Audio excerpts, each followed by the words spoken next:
বন্ধুরা, হাতে 10 মিনিট সময় থাকলে কাঁচা আম ফুরিয়ে যাওয়ার আগে এই জিনিসটা বানিয়ে নিন। কাঁচা আম দিয়ে যে দুর্দান্ত জিনিস বানানো সম্ভব, ভিডিওটা না দেখলে বুঝবেন না। অনেকে অনেকভাবে কাঁচা আম দিয়ে পাতলা চাটনি বানিয়ে থাকেন, কিন্তু এই চাটনিটাতে স্পেশাল কিছু আছে যার স্বাদ মুখে লেগে থাকবে আপনাদের।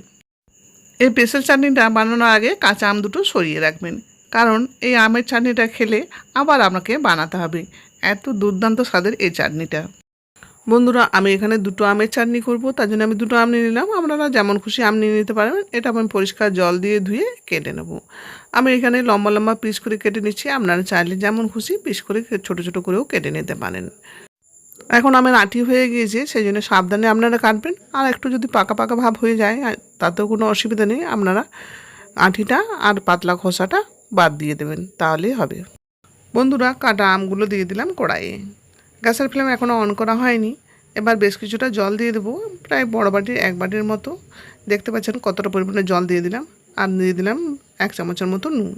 এবারে বাজার থেকে যে আমটা নিয়ে এসেছিলো প্রচুর পরিমাণে টক ছিল, তাই আমি মিডিয়াম টু লো ফ্লেমে 5 মিনিট ফুটিয়ে নেব। এতে কাঁচা আমের কিছুটা টক ভাব কমে যাবে।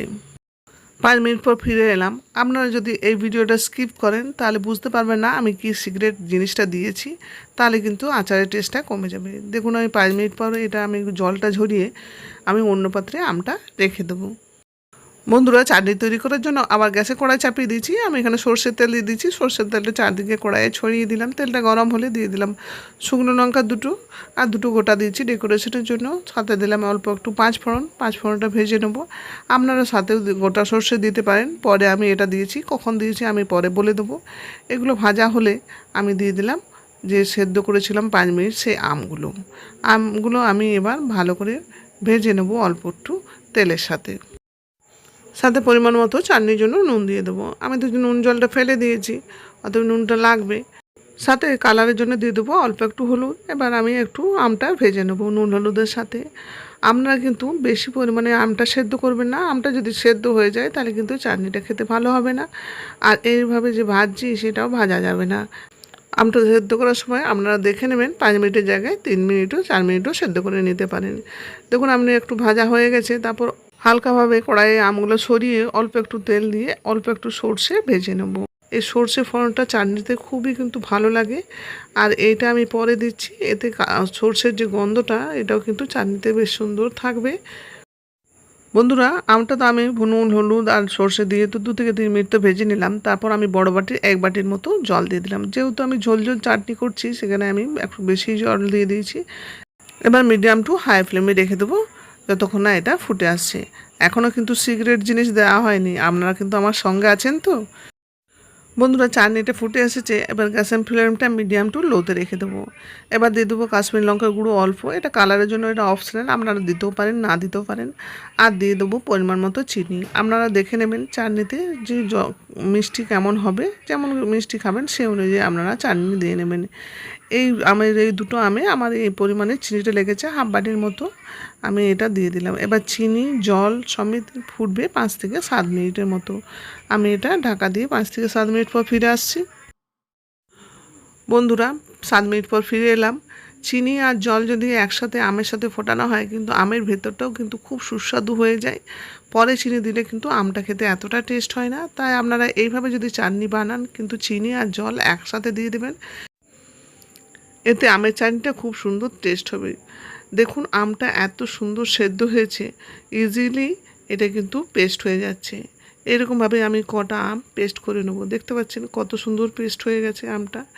এভাবে কয়েকটা আমের পিস আমি পেস্ট করে নেবো, এতে চাটনিটা অনেকটাই গাঢ় হয়ে যাবে। আর খেতে কিন্তু খুব ভালো হবে চাটনির রসটাও। খুলজা ছিমছিম, এটাই হলো আমার সিক্রেট জিনিস। এই আচারটা হলো আগের বছরের আচার। এটা মশলার আচার, তেল মশলা যে আচারটা সেই আচারের আচার।